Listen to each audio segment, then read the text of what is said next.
반갑습니다. 1월 6일 금요일 새벽 하나님께 올려드립니다. 함께 은혜의 찬양 부르십니다.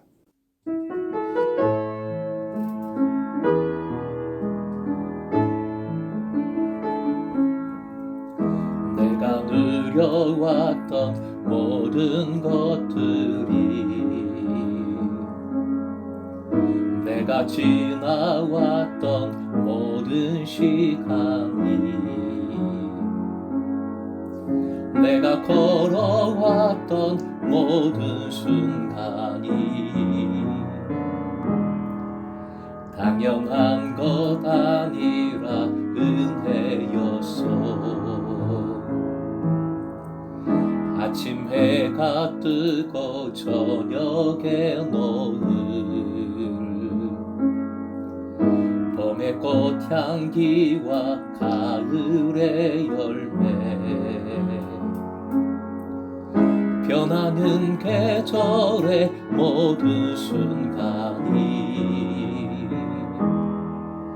당연한 건 아니라 은혜여서 모든 것이 은혜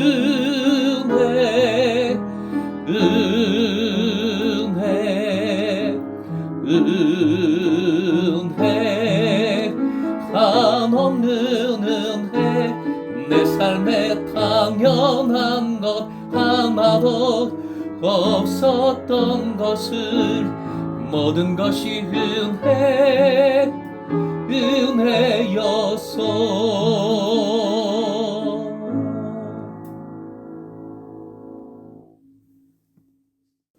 오늘 말씀은 마태복음 20장입니다. 20장 1절에서 7절, 1절부터 7절까지 함께 읽겠습니다. 천국은 마치 품꾼을 얻어 포도원에 들여보내려고 이른 아침에 나간 집주인과 같으니 그가 하루 한 데나리온씩 품꾼들과 약속하여 포도원에 들여보내고 제3시에 나가보니 장터에 놀고서 있는 사람들이 또 있는지라. 그들에게 이르되 너희도 포도원에 들어가라. 내가 너희에게 상당하게 주리라 하니 그들이 가고 제6시와 제9시에 또 나가 그와 같이 하고 제11시에도 나가보니 서 있는 사람들이 또 있는지라. 이르되 너희는 어찌하여 종일토록 놀고 여기 서 있느냐? 이르되 우리를 품꾼으로 쓰는 이가 없음이니이다. 이르되 너희도 포도원에 들어가라 하니라. 오늘의 기도 제목, 오직 은혜 안에 살게 하소서. 오직 은혜 안에 살게 하소서. 본문의 비유는 은혜가 무엇인지를 가장 확실하게 가르쳐 주시는 말씀입니다. 이 말씀을 이해하기가 그리 쉬운 일이 아닙니다. 어떤 경우는 아무리 생각해도 이런 은혜의 법칙을 이해할 수 없고 오히려 부당하다는 생각을 지울 수 없다고 토로합니다. 지금 최저임금제로 대표되는 세상을 우리가 살아가고 있습니다. 시간당 얼마? 시간이 곧 돈입니다. 노력에 따르는 보상이 반드시 주어져야 정당한 것입니다. 무노동, 무임금, 노동하면 반드시 임금이 주어져야 합니다. 이것이 정의로운 세상입니다. 그런데 어떻게 본문에서 말씀하시는 포도원 주인은 하루 종일 일한 사람과 1시간 겨우 일한 사람의 임금을 동일하게 줄 수 있는가? 완전히 부당하게 느껴지는 것이지요. 그만큼 세상의 원리는 은혜와는 다른 세계입니다. 그런 세상의 삶에 익숙해 있는 우리들입니다. 그만큼 은혜의 개념은 사실 우리가 이해할 수 없는 것입니다. 1절, 천국은 마치 뭐뭐 같다는 말씀이 또 나옵니다. 마태복음에서 비유를 소개할 때 사용되는 공식적인 표현이지요. 이 비유는 천국의 어떤 성격을 말해 준다는 의미입니다. 우리가 가진 성경에는 나타나지 않는데 원문에는 접속사 가르라는 단어로 1절이 시작을 하고 있습니다. 보통 왜냐하면으로 번역이 되는 단어이지요. 이 접속사로 시작되고 있다는 사실은 이 비유가 앞의 말씀과 연결된다는 뜻입니다. 본문 앞 부자 청년과의 만남에서 예수께서는 구원이 은혜임을 가르쳐 주셨습니다. 은혜에 관한 중요한 말씀을 해 주셨는데 바로 그 포인트가 오늘 본문에도 이어지는 것입니다. 2절 한 데나리온은 당시에 한 노동자의 하루 품삯이었습니다. 따라서 하루에 한 데나리온의 일꾼들을 고용하는 것은 지극히 일상적인 일입니다. 이 품꾼들은 이른 아침부터 저녁까지 일할 것을 약속했을 것입니다.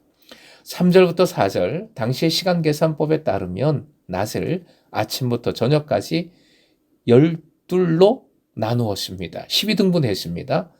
3시는 그러니까 오전의 중간, 즉 약 9시경입니다. 구체적인 액수를 제시하지 않고 주인은 당시의 관례에 따라서 정당하게 보수를 지급할 것을 약속했습니다.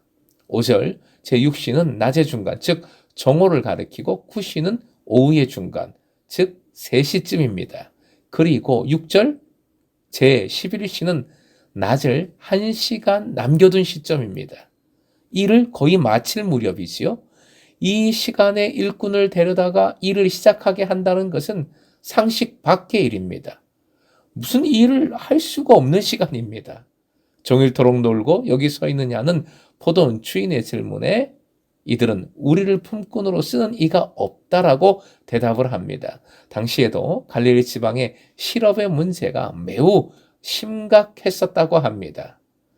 예수께서는 비유의 말씀을 하실 때에 항상 당시에 흔히 보고 경험하는 일상적인 일로부터 소재를 끌어오십니다. 사람들이 다 알고 있기에 이해가 잘 되었겠지요. 그런데 일상의 비유이지만 거기에는 반드시 반전, 놀라움이 들어 있습니다. 오늘 본문의 비유도 동일합니다. 일꾼을 고용하여 한 데나리온의 삭을 지급하는 일상적인 내용인데 그런데 점점 이상해지는 것 같다 싶더니 말도 안 되는 놀라운 내용을 말씀하십니다. 제11시에 일꾼을 채용하는 포도원 주인은 세상에 없습니다. 주인은 포도원을 소유하고 있는 부자이겠지요? 주인은 자기만 아는 부자가 아니라 그 포도원을 통하여 다른 사람들에게 도움을 주려고 노력하는 부자입니다.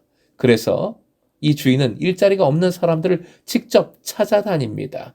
말을 겁니다. 오라 함께 일하자 부릅니다. 초대합니다. 이는 계산된 행동이 아닙니다.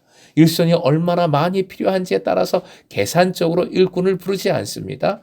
또 그 일꾼이 일을 잘하는가, 튼튼한가, 똑똑한가, 왜 하루 종일 놀고 있는가 보지도 따지지도 않습니다. 일하기를 바라는 사람이라면 모두 부릅니다. 같이 일하자. 어쨌든 모든 이들에게 임금을 쥐어주고 싶은 것이 주인의 마음인 듯합니다. 이런 주인이 세상에 어디 있을까요? 왜 예수님은 세상에 없는 이런 놀라운 주인, 이런 인물을 설정하신 겁니까? 당연히 주인은 바로 하나님을 상징하기 때문입니다. 하나님께서는 만물을 소유하신 분이십니다. 하나님은 사람을 보시면서 잘하나 못하나 하시는 것이 아니라 할 수 있는 한 좋은 것을 그에게 주고 싶어 하시는 분이십니다. 하나님은 심은 대로 거두고자 하시는 분이 아니라 넘치게 주시는 분이십니다. 너 왜 이거 제대로 안 해? 왜 노력 제대로 안 해? 너 탈락? 너는 끝? 이게 아니라 그저 부르시고 찾으시고 품으시는 하나님, 바로 은혜의 하나님이십니다. 믿는 이는 이러한 넘치는 은혜를 하나님께 기대할 수 있습니다. 기대해야 합니다. 사모해야 합니다. 예수님은 이렇게 말씀하셨지요. 누가복음 6장 38절 곧 후히 되어 누르고 흔들어 넘치도록 하여 너희에게 안겨주리라. 예수 그리스도 안에서 주신 구원의 은혜를 기억하고 감사하십시오. 오직 그 은혜 안에 거하십시오. 얼마나 큰 은혜인지 언제나 기억하며 감사하며 하나님께 영광을 돌려드려야 하겠습니다.